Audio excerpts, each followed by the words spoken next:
Hello, I wanted to give you an update on our response to COVID-19.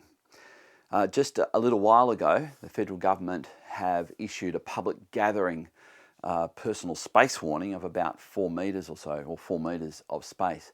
That makes it just about impossible for us to gather on a Sunday. Even though we have a rather large auditorium, the numbers of people that we would expect to come along on a Sunday precludes us from guaranteeing that we can now comply with the new public gathering space requirements. So we have to now, for our Sunday morning live stream, the youth who were going to be meeting tonight, I'm recording this on Friday, the youth who are going to be meeting tonight, same thing. Even having just spaced out the auditorium, I've had to look back and go, there's just no way we can now comply with this. As I say, even with a large auditorium. I know some of you have contacted me and said, but if we have a smaller gathering, we could have multiple services. It's just not practical. We would soon wear out our worship and AV and backstage team. We just can't do it. So what we will be doing is live streaming Sunday morning, and what we will endeavour to do is to contact people who we know are not online, so they're not going to be seeing this. So my apologies for that. It's completely outside of our control. This Sunday morning, we will be going through just explaining, giving you a briefing on some of the things that we're going to be doing. We want to give as much normalcy, as much consistency as we can, as much as what normal is going to look like now.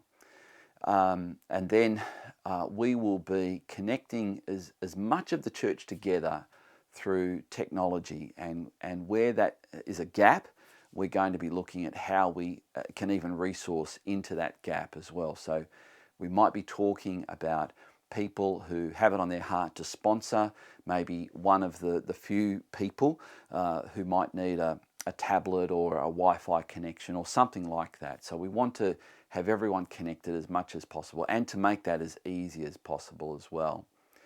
I want to specifically talk to the parents.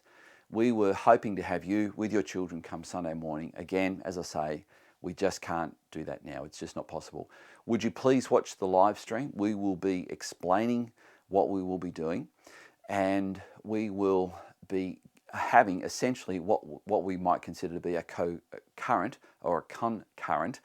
children's ministry along with our live stream. So our live stream will be this Sunday in particular. We'll be briefing you on what that looks like.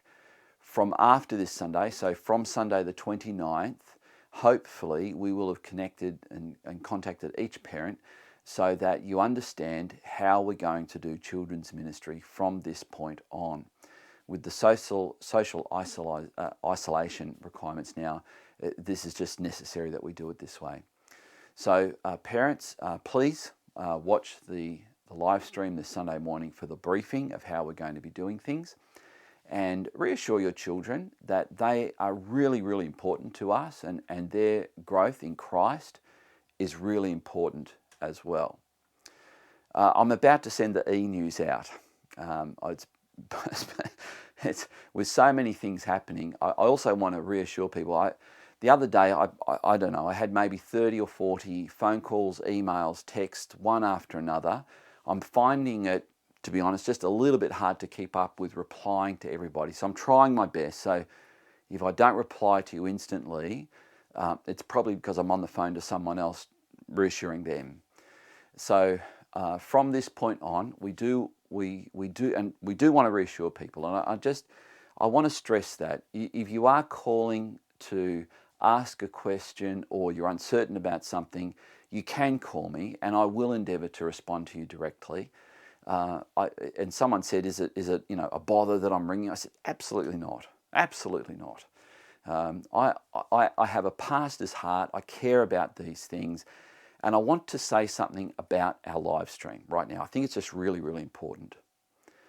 When we do our live stream, I'm not interested in putting on a show. It's not about the show. We may now have to scale back our worship team because of the 4 metre space social distancing requirement. So I just need your understanding with that. And as we do that, as we figure out how we can do that, we're already thinking beginning to think creatively how we can leverage this so that we can still be a church. So I just want to stress, when we go live, when we're doing exclusively live stream, and we've been doing live stream for 15 years, but now we're going to be improving it and doing it in a way because we don't have the connection that we get on a Sunday. So I really understand that. Trust me, I really get that.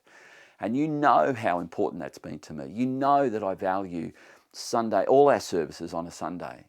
And I'm there at every one. And when I'm on holidays, I make sure I'm at every service at another church too. It's not about being religious. It's not because I'm a pastor. It's because I really believe it. So I want to stress this. Our live stream will not be a show. It won't be the best show in town. It probably won't even be the best live stream. But what it will be is our sincere attempt to be the church.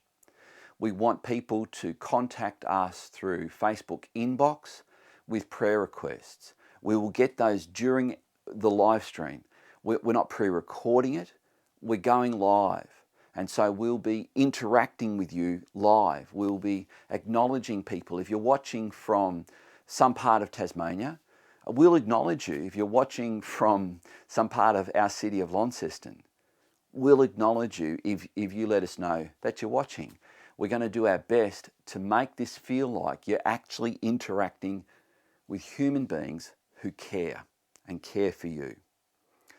So, if you're concerned that I'm not getting the latest updates from the federal or state governments, don't worry, I am. I have a smartwatch that's programmed that every time there's an alert, it comes up on my phone.